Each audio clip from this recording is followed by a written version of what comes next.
Olá, queridos alunos. Então, estamos retomando novamente as aulas para o curso de Eletromecânica e agora a gente vai trabalhar 4 aulas nessa disciplina de Eletrônica Analógica e Digital. A gente vai conhecer alguns conceitos, simbologias, algumas coisas básicas e o sistema também binário, né, de transformação do sistema decimal para o binário e vice-versa. E também conhecer também um pouquinho do sistema hexadecimal, ok?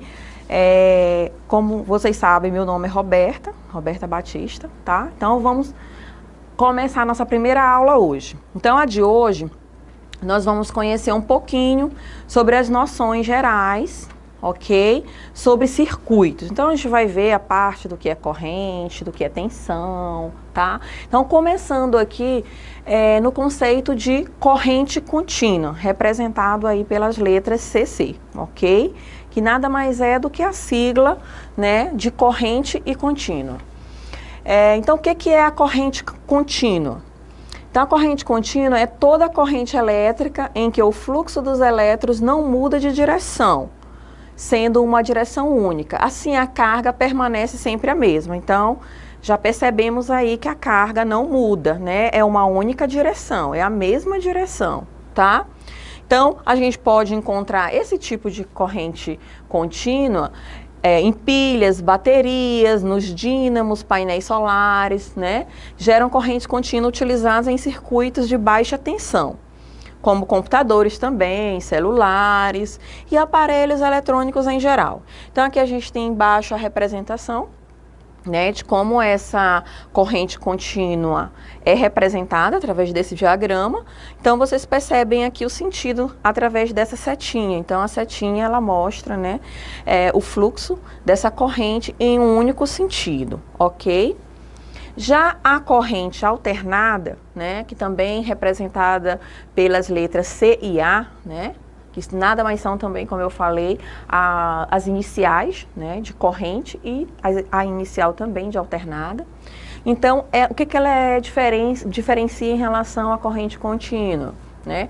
A questão do deslocamento em mais de uma direção, ou seja, em 2 direções. Então, não é naquele mesmo sentido único como a gente viu na corrente contínua, mas, né, em outras direções, tá? Então, desse modo, a carga é ora positiva, ora negativa. Então, essa variação é chamada de ciclo e ocorre entre 50 e 60 vezes por segundo, ok? Em um circuito elétrico. Então, a distribuição de energia, né, está presente a corrente alternada em quais? Nas residências, nos prédios, indústrias, se dá por meio de corrente alternada, assim como a transmissão de energia em cidades, ou seja, de alta tensão, né?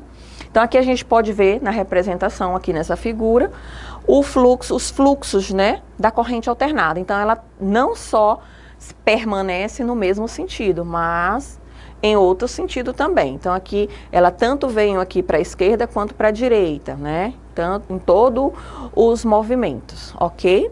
Conhecendo mais um pouquinho aí dessas diferenças entre a corrente contínua e a corrente alternada. Então a diferença básica entre as correntes elétricas contínua e alternada é de enquanto na corrente contínua os elétrons movem-se, né, como eu falei, em um único sentido. E já na corrente alternada, né, ela tem essa variação aí. Ora ela está para o polo positivo, ora para o polo negativo, tá? E mais um detalhe em relação à corrente alternada é que devido à alternância de direção da corrente, gera um sinal, né, característico chamado de sinal senoidal, tá? Então essa é uma outra característica específica da corrente alternada. Aqui também só um diagrama que eu trouxe para que vocês percebam, né, exatamente essa diferença, né, dessas correntes. Então aqui, por exemplo, o que está de vermelho é como se comporta, né, o gráfico dos valores de uma corrente contínua. Então você percebe que é uma reta, né? E já na corrente alternada, ela sofre essas variações porque ela vai em 2 sentidos, tá? Então, falando mais um pouquinho aqui do sinal senoidal, né? Os sinais senoidais são sinais repetitivos, ou seja, a cada intervalo de tempo de um ciclo, conforme a figura aqui, né? Aqui é um gráfico de tensão e tempo. Então, a gente pode observar que esse movimento de um ciclo, ele acaba se repetindo ao longo de todo o processo, tá? A frequência do sinal senoidal indica quantos ciclos, né, tem esse circuito. E a frequência é normalmente definida em Hertz, que é o número de ciclos em um intervalo de tempo de 1 segundo, tá? Características importantes dos sinais senoidais também, eu trouxe aqui também algumas observações importantes. Então, a forma de onda periódica, o que é isso? É a forma de onda onde se repete após um certo intervalo constante, né, de período. Então, por exemplo, aqui no T1, aqui é um tempo 1 que foi medido. Então, aqui eu tenho um primeiro ciclo. T2, mais um ciclo. T3, mais um ciclo, e assim sucessivamente. Então, o período é exatamente nada mais é do que isso, intervalo de tempo entre as repetições sucessivas, né, de uma onda periódica, né, como esses 3 exemplos aqui, T1, T2 e T3. O ciclo parte de uma forma de onda contida em um intervalo de tempo igual a um período, e a frequência nada mais é do que o número de ciclos, né, contidos em quê? Em 1 segundo. Mais uma diferença aqui entre os pilares, assim, digamos, desse circuito, né? Que exatamente são esses 3 pontos, que é a tensão, a corrente e a resistência. Então, o que é a tensão, né, em um circuito elétrico? Então, define a quantidade de energia potencial em um circuito. É a energia potencial em um circuito, a tensão. E ela, a unidade medida é em volts, tá? A corrente é a taxa do fluxo de carga de um circuito. A taxa é quanto passa de corrente por um fio, por um sistema de condução de energia, né? É a corrente. E ela é medida em ampere, tá? E a resistência é o oposto da corrente elétrica, né? É a oposição ao fluxo de carga de um circuito. E é medida em ohms. Corrente elétrica, como é que a gente pode definir o que é?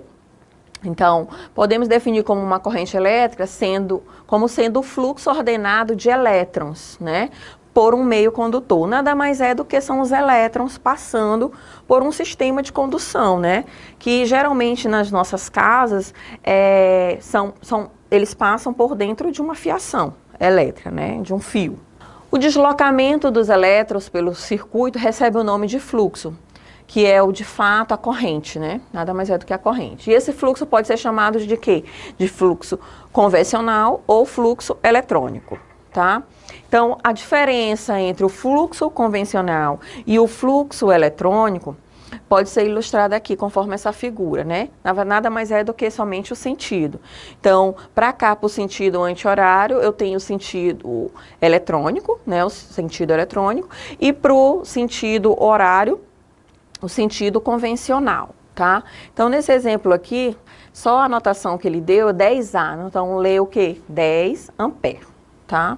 Então, a tensão elétrica, né, como já foi mencionado, é o quê? É a energia necessária para mover uma unidade de carga, né? Para levar esse elétron, né, a passar por todos os fios, por toda a condução. Então, nada mais é exatamente do que essa energia necessária para impulsionar esses elétrons, tá? Através de um elemento de circuito, né, que é medido em volts. E para que uma corrente elétrica possa fluir entre 2 pontos, é necessário que exista a tensão elétrica, né, nesses 2 pontos. Aí só dei um exemplo aqui, né, 220 volts, né, que a gente lê exatamente dessa forma. Aqui é só a ilustração de uma tensão elétrica, né? Os componentes, geralmente eu tenho uma fonte, né? Que de onde exatamente impulsiona a passagem desses elétrons, né? Pelo fio condutor. Eu tenho aqui o fio condutor, certo? Que leva esses elétrons até o ponto que nós queremos, por exemplo, ligar uma lâmpada, como no exemplo aqui, né? Saiu aqui de uma bateria, de uma pilha, né?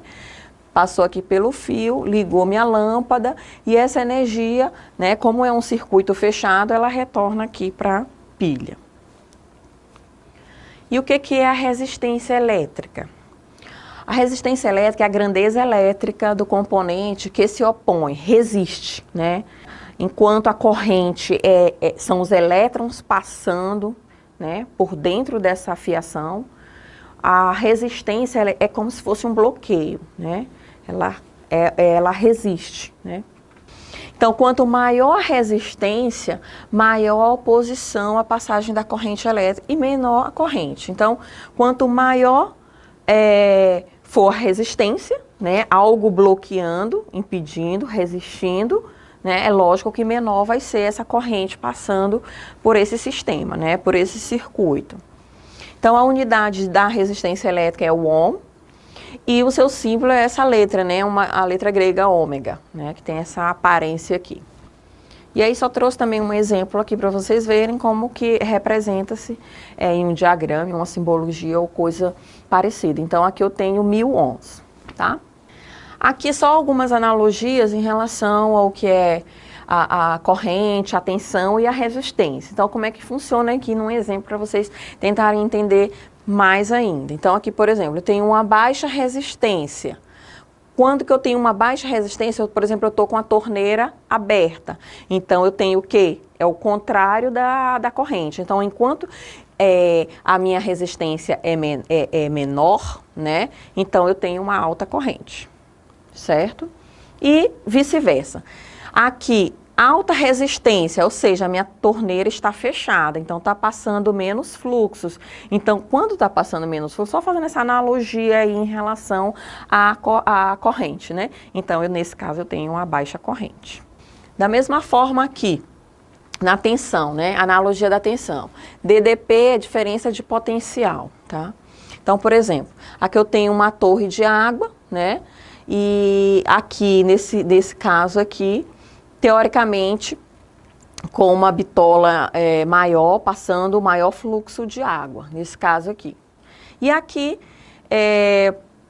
eu tenho com uma menor saída aqui dessa água, então eu tenho um quantitativo, teoricamente, de água.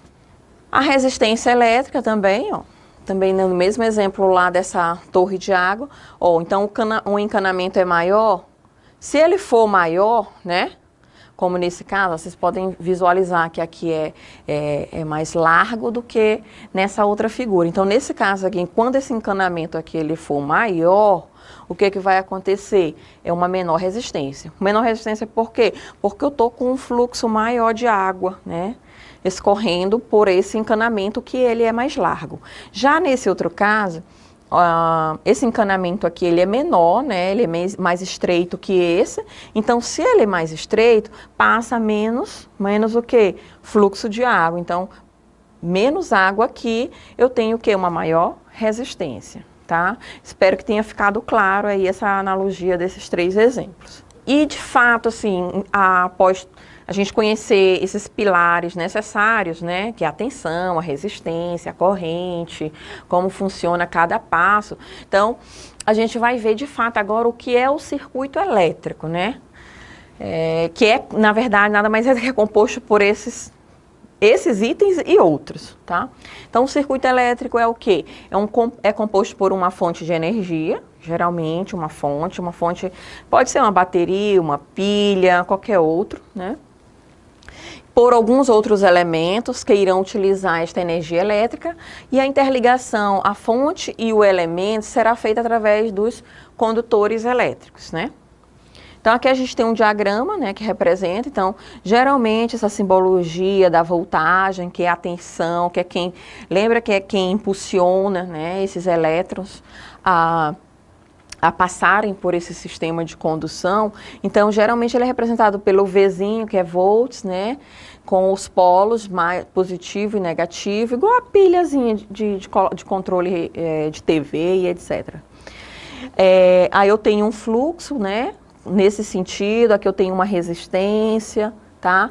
E geralmente essa energia, como é um circuito fechado, ela retorna aqui para a fonte. Mais um exemplo aqui, né? Todos os circuitos completos precisam de uma fonte de energia, um caminho condutor, né? Só reforçando o conceito lá. Precisa disso, do caminho do condutor, de uma proteção, de um fusível, né? E um consumidor elétrico, né? que geralmente são as lâmpadas, né? E um caminho de retorno para a fonte. Então aqui é aquele mesmo esqueminha do slide anterior. Eu tenho uma fonte, né?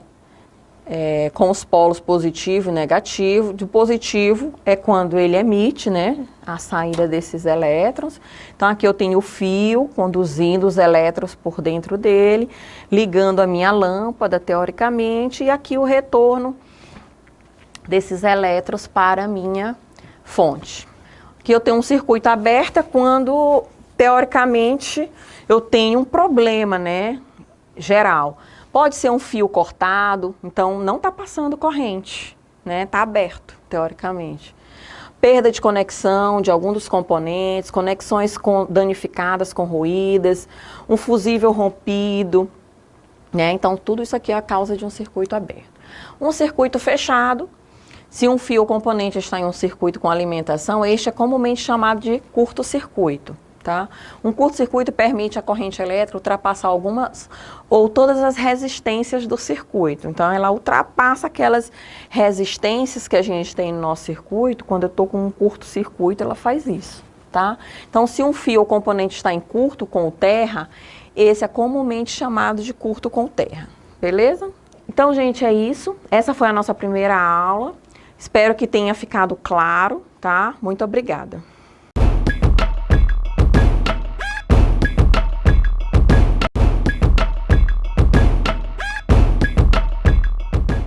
Olá, queridos alunos. Professora Roberta, estou de volta hoje na nossa sequência de aulas sobre a disciplina Eletrônica Analógica e Digital, né? Então, a nossa primeira aula, nós falamos um pouquinho sobre conceitos fundamentais como tensão, corrente, circuito, como é que funciona, como são distribuídos, né? Na aula de hoje, a gente vai falar um pouquinho, né, sobre os conceitos iniciais de fato do que é a eletrônica digital e o que é a eletrônica analógica, e dessa forma também conhecer a forma de conversão, né, que é o sistema binário, né, tanto do sistema decimal, que é o sistema que nós utilizamos no nosso dia a dia, como centena, milhar, dezena, né, passando para o sistema binário e também o sistema hexadecimal, ok? Então, a diferença teoricamente aí do que a gente chama de digital e analógico, né? Então, o que a gente consegue decifrar, né, exatamente? Então, atualmente, ouvimos na televisão, no cinema, nos rádios, lemos nos jornais, notamos na mídia em geral comentários sobre o quê? Tecnologia digital, que nada mais é, teoricamente, né, do que exatamente passando dessa analogia, do sistema analógico, teoricamente, para o sistema digital, né? Então, quando se repõe a digital, nada mais é do que algo que é melhor, que é rápido, que ocupa um espaço menor, né? Anteriormente, a gente tinha aqueles discos de vinil, fitas cassetes, onde se precisava, teoricamente, de um maior espaço, né, para registrar essas informações. Eram rolos bem grandes, né, para poder conter essas informações. Mudando para o digital, né, que é o CD, são aparelhos hoje com uma espessura, né, muito pequena, muito fina, onde compõem essas mesmas informações, tá? Outra coisa importante que vale frisar aqui, que quando surgiu a eletrônica digital, né, houve uma revolução na prática de controle e armazenamento de quê? De informações, né? Como eu falei, era um volume grande, utilizando outro sistema anterior, que era o analógico, e já com o digital, aquele monte de outras informações você pode compactar dentro do digital de uma forma ocupando espaços cada vez menores, tá? Então, esses termos agora andam junto em nossas vidas. É lógico que permanecem em alguns materiais, em alguns componentes, a eletrônica analógica ainda, mas na sua maioria das vezes, hoje se utiliza mais a digital. Então, aqui a gente tem alguns exemplos também, o disco de vinil, né, como eu falei, os CDs, o telefone, micro-ondas, tudo a gente utilizava também o sistema analógico. e aí foi sendo substituído, né, pelo sistema agora digital. Afinal, o que é então eletrônica analógica, né? Vamos tentar entender um pouquinho essa diferença aí entre esses dois itens, analógica e digital. A analógica, né, é um sinal elétrico que pode assumir infinitos valores de tensão para reproduzir, expressar, né, armazenar um fenômeno. Então, ela pega um sinal elétrico, teoricamente, só que ela assume valores infinitos, ok? De forma diferente. Então, por exemplo, ao observarmos um sinal elétrico de uma música qualquer, né? Aqui a gente tem a foto. Eu trouxe a foto para vocês verem. A gente observa esses sinais não com uma certa uniformidade, né? Mas você vê que eles têm vários valores. Isso aqui é como se fosse a música, né? No sistema analógico. Então, você vê vários picos para cima, para baixo. Essa é a leitura no sistema analógico da música, né? Já no sistema digital, a gente vai ver no próximo slide, que ela aparentemente ela tem uma aparência mais uniforme, mais certinho, tá? E aí eu trouxe essa curiosidade para vocês verem aqui, que nós seres humanos também, a gente tem um monte de sistemas analógicos no nosso corpo. Olha que interessante, nossa visão, por exemplo, ela consegue distinguir o quê? Mais de 16 milhões de tonalidades de cores diferentes, né? O ser humano. Que mais? Nossa audição consegue ouvir sons de diferentes frequências, nossa pele consegue sentir uma infinidade de temperaturas, pressões, aspereza e etc. Então, nós, os seres humanos, também nós somos seres analógicos, né? Em relação ao digital, qual é o conceito da eletrônica digital? Então, no que diz respeito à eletrônica analógica e digital, elas são o que, teoricamente, opostas, né? Então, o trecho musical do mesmo exemplo lá, ó, como ele é diferente, né? Lá vocês observaram que eles tinham os picos, vários picos, em várias direções. Já no sistema digital, não, ele é mais uniforme, ó. Ele tem uma periodicidade, ele tem um ciclo, mas de forma mais distribuída. Tá? Então, note que agora só existem 2 níveis de tensão, né, por onde o sinal se altera, somente 2, lá existiam vários, infinitos, né? Assim, no mundo analógico, o sinal elétrico pode variar sua tensão entre infinitos níveis, né? Já no mundo digital, o sistema elétrico pode variar sua tensão somente em quantos? 2 níveis. Então, digital, 2 níveis, e analógico, infinitos, certo? Então, é esse o conceito que eu quero que vocês assimilem, tá? Então, no digital são 2 níveis apenas de tensão, já no analógico, infinitos. Então, para se gravar uma música em fita cassete, né, isso aqui no passado, eram necessários metros e metros de fitas enroladas em torno de um carretel, né, uma gravação analógica. Hoje, a mesma música, ela pode ser gravada em alguns centímetros, né, de um CD. Então, foi aquilo que eu falei logo no início. Mas aí, gente, vem a pergunta. Como é transformar um sinal elétrico analógico em um sinal elétrico digital? Como é que a gente faz isso? Vocês já têm alguma ideia? Já conseguiram pesquisar em algum local? Ouvir algum outro professor falar?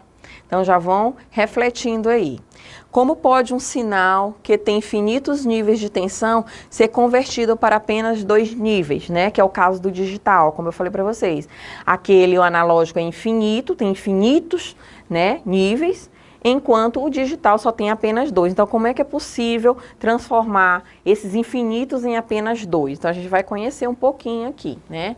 Nada mais do que a conversão do nosso sistema decimal, né, que são as dezenas, centenas, unidade milhar, né, em um sistema chamado binário, né, onde é representado somente pelo 0 e pelo 1, certo?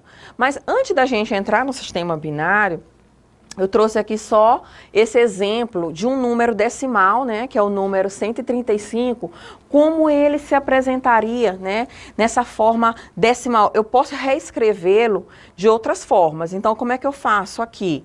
Então, eu vou pegar cada etapa dele. Ó, um exemplo o número 135, ele tem o quê? Ele tem, como é que a gente lê ele? Uma centena, né, que é o 135, né, uma centena do 100, um 30, né, que é o do 3, do 35, e uma unidade, que é o 5. Então, eu tenho 135. Então, o que eu vou ter aqui? Eu vou pegar cada número desse, o 1, o 3 e o 5, só para vocês entenderem, e colocar na base 10. Como são 3 números, geralmente eu começo essa anotação colocando 10 elevado a 0, 10 elevado a 1 e 10 elevado a 2, tá? Então, se eu tiver 4 números, por exemplo, se eu tivesse aqui 1.350, aí eu teria 4 números, eu teria que distribuir esses 4 números aqui, ia ficar o 1, o 3, o 5 e o 0. E aí aqui a minha base 10, ela geralmente ela começa daqui da direita para a esquerda, né? Então aqui eu ficaria 10 a 0, 10 a 1, 10 a 2 e 10 a terceira, certo? Então, é essa forma aqui que eu consigo representar na base 10. Isso é importante a gente entender porque a gente vai utilizar ela bastante lá na hora de converter de decimal para binário, certo? Então, aqui é só resolver as continhas aqui. Então, dessa forma, ou eu escrevo assim, de forma decimal, ou eu escrevo dessa forma aqui, também de decimal, mas utilizando a base 10, tá? Espero que vocês tenham entendido. Se não, vocês repitam o vídeo aí e reassistem novamente, tá? Então, aqui a gente já vai começar as conversões, mas para ter um entendimento, vocês já ouviram falar aí de 4 bits, 8 bits, 12 bits, 32 bits nos computadores. Nada mais é do que eu transformar esse sistema decimal, aquele númerozinho que a gente viu lá, os 135, em um número binário. Então, a gente vai fazer isso agora, tá? Aqui era outro exemplo, mas eu vou passar porque tem algo mais importante aqui na frente. Só fazendo uma analogia aqui. No sistema decimal, eu vou de 0 a 9 unidades, certo? Quando eu passo para o 10, aí eu já tenho a dezena. Aí quando eu passo para o 100, eu já tenho a centena e assim sucessivamente. No binário, nada mais é do que eu converter a mesma coisa. Ó. Só que aqui eu tenho uma certa diferença. Eu só uso que números? 0 e 1, apenas. Não uso outro número. A minha representação é só essa. Só no sistema hexadecimal que a gente vai entrar com letras, né? Porque, se vocês perceberem, binário porque são 2, né? Então, ele vai de 0 a 9. E o hexadecimal, ele vai até 15. Então, aí eu já tenho mais outras opções. Aí, para não usar os mesmos números, a gente representa com letras. Mas a gente já vê isso aqui. Então, aqui no binário, ó, 0 é 0, 1. Se vocês observarem a sequência, ela é uma sequência de repetição. O tempo inteiro eu repito, ó, 0, 1, aí 10, 11. Aqui fechou meu ciclo dos 4 bits, ó, são os 4 números. Aqui, se você perceber, na centena, ela já vai ser a mesma coisa. Ó, 0, o 101, o 110, só aumentou o 1 na frente da centena. E o 11, ó, mesma coisa. Então, aqui, ó. Os 4 aqui, 0, 1, 10, 11, é a mesma coisa desse aqui. 100, 101, 110, 111. Quando partir para o 1000, vai ser a mesma coisa. Vai ser 1000, qual vai ser o próximo? 1001, 1010 e 1011. E assim sucessivamente, tá? Então, vamos ver os exemplos na prática, porque fica mais fácil de se entender. Então, como é que eu faço essa conversão aí, de número decimal para número binário? Então, tem uma dica, vamos ler primeiro a dica, depois a gente vem para o exemplo. Então, a dica, de acordo com a tabela, só existe uma soma possível entre os valores decimais que resultam em um número decimal que você deseja converter para binário. Então, para cada valor decimal que você utilizar na soma, coloque o número 1 sobre ele, e se não der para fazer a somatória, é 0. Então, como é que é? Geralmente, aqui no valor decimal, quando você faz naquela base que a gente viu lá, você tem esses valores, começando sempre aqui da direita para a esquerda. Então, 1, 2, 4, 8, 16, 32, isso no valor decimal, tá? Já para passar desse sistema decimal para o binário, o que a gente vai fazer? Então, aqui ele está perguntando, ó, como fica o número 12 expresso em binário? Eu quero achar o número 12 correspondente em binário. Então, eu estou com 12 decimal, né? O 1 e o 2 é decimal. Agora, eu quero encontrar isso aqui no sistema binário. Como é que eu faço? Então, 512 não pode. Por quê? Porque eu tenho que procurar, geralmente, um número que seja menor que ele. Eu tenho que achar um somatório desses valores decimais que cheguem a 12. Então, esse é um número mais de 10 vezes, 5 vezes, né? Mais de 10 vezes maior que 12. Então, não pode, descarta. Esquece aqui, depois preenche com 0. 256 é maior, 128, 64, o único número aqui, teoricamente, menor que 12, nessa sequência aqui, seria quem? O 8. Então, no 8, eu já coloco 1. Então, eu já tenho quantas unidades para completar 12? 8. Falta quanto? 4. Então, eu já tenho um 4 aqui. Aí, onde eu conseguir fazer somatório, 8 mais 4 dá 12, então aqui fica 1. Número 1. O restante pode preencher com 0. E aí, professora, como é que eu sei qual é o número correto que vai formar o número binário correspondente ao número 12? Geralmente, né, 0 à esquerda não tem significado nenhum, então você vai contar a partir daqui. Então, o número vai ser 1100, o número binário correspondente ao número 12, tá? Então, tá aqui, ó, 1100, é o mesmo daqui, 1100, certo? Tem mais 2 exemplos, eu acho que vai ficar mais claro ainda. Vamos lá. Agora a gente vai encontrar o número binário do número 233. Então, qual é esse número? Tá aqui, ó, vamos lá. 500 é maior que 233, 256 é maior, 128 não é, já é um número que eu posso contar com ele. Então, eu uso ele. Mais 64 já vai dar quanto? Tem as continhas por aqui, ó. 128 mais 64 dá 192, mas ainda falta 41 para completar esse número, né? Então, eu vou mais atrás de mais alguns números. Então, aqui eu já tenho 192, mais 32 foi para quanto? 224, tá chegando no meu valor. Aí, eu precisei de mais 8. Quando eu botei o 8, só faltou agora um número. Então, eu vou para o 1. Então, aonde os números que eu utilizar, eu faço o somatório, eles têm que ser igual a isso aqui. E o restante eu preencho com 0, tá? E aí, é aquela contagem, 0 à esquerda, né, de um número inteiro, ele não significa nada. Então, aqui, o número binário correspondente ao 233 ficou o quê? 1110101, beleza? Que é o número que está aqui do ladinho. Esse número é o correspondente ao número binário, tá? Vamos, acho que ao último. 170. Então, mesma coisinha, eu vou procurar um número que o somatório dele dê esse valor, na parte superior do decimal, tá? Isso eu estou passando do decimal para o binário. Ó, então, 128. 250 passa, né? Então, nem conto com ele. 128, ok.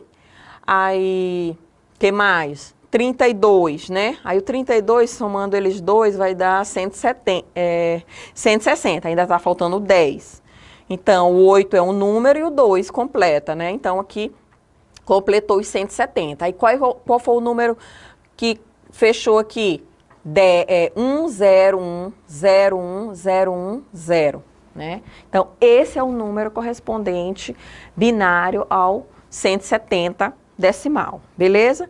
E aqui a gente pode fazer o contrário também, tá? Agora a gente vai passar de binário, na verdade aqui tá até, era o contrário, tá? Era binário para decimal, beleza? Mas não tem problema. Então, como é que fica esse número aqui? Gente, agora é mais fácil ainda. Se eu tô com esses números aqui na tabela, aonde tiver um eu somo. Somente isso, tá? Então, aqui é mais fácil ainda. Então, 64... soma com 32, soma com 16, soma com 1. Então, quando eu fizer isso, eu vou encontrar o meu número binário. Então, por exemplo, 64 mais 32 dá quanto? Tem as continhas aqui, tudo feito, ó, dá 96. 96, onde tem mais um aqui no 16, mais 16, 112. 112 mais 1, né? Mais um, 113. Então, dessa forma, Esse número aqui, 111000012, ele corre... 2 não, perdão, aqui é na base 2, tá? É porque esse 2 ela tinha que ficar pequenininho como tá aqui, tá? Então não tem o 2 não, é aqui, 1, ele em decimal é o número 113, ok? Então é mais fácil ainda a conversão. Aqui é só mais um exemplo, tá? Voltando a explicar que o hexadecimal, a gente utilizava, né, até o 9º número, do 0 ao 9, que é os nossos números que a gente utiliza no nosso dia.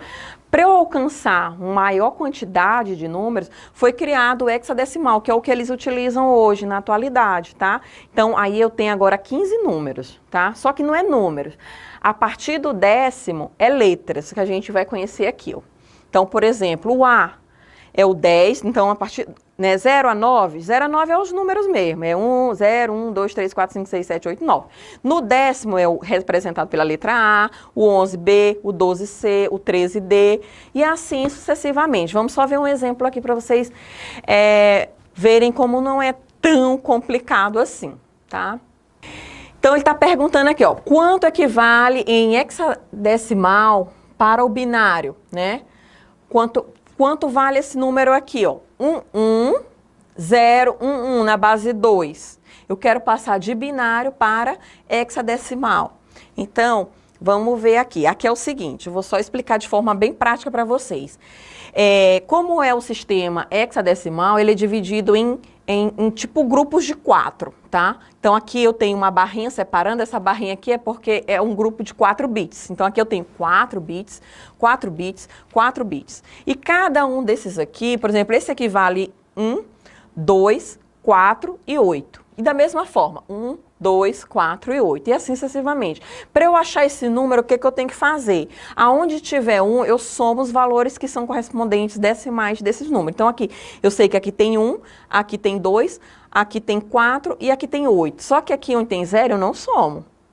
Então eu vou somar o 1 com o 2, que dá 3, e o 3 com o 8, que dá quanto? 11. Então aqui no 11, aqui vai ser 11, esse primeiro bit. Esse primeiro 4 bits, 11. Então, esse 11 aqui, como nessa representação do hexadecimal, ele não utiliza numeração, ele utiliza letras, então o 11 é correspondente que letra? B. B. E aqui, a mesma coisa. Aqui, quando não tem número nenhum, é porque é 0. Então, aqui vale 1 mesmo, aqui valeria 2, valeria 4, valeria 8. Como aqui tudo é 0, eu só conto o que tem o número 1. Então, o número 1... ele próprio. Então, qual é o número hexadecimal representado por esse número binário 11011? Qual é o número? 1B. Tá bem aqui, ó. 1B. Ah, mas que 16 é esse? O 16 é da base hexadecimal, tá? Que na maioria dos livros, eles inclusive não utilizam nem o 16, eles já substituíram esse 16 aí por um H, é uma letra representativa qualquer, certo? Então, gente, eu espero que tenha ficado clara essa aula, eu agradeço a todos, tá? E até a próxima aula.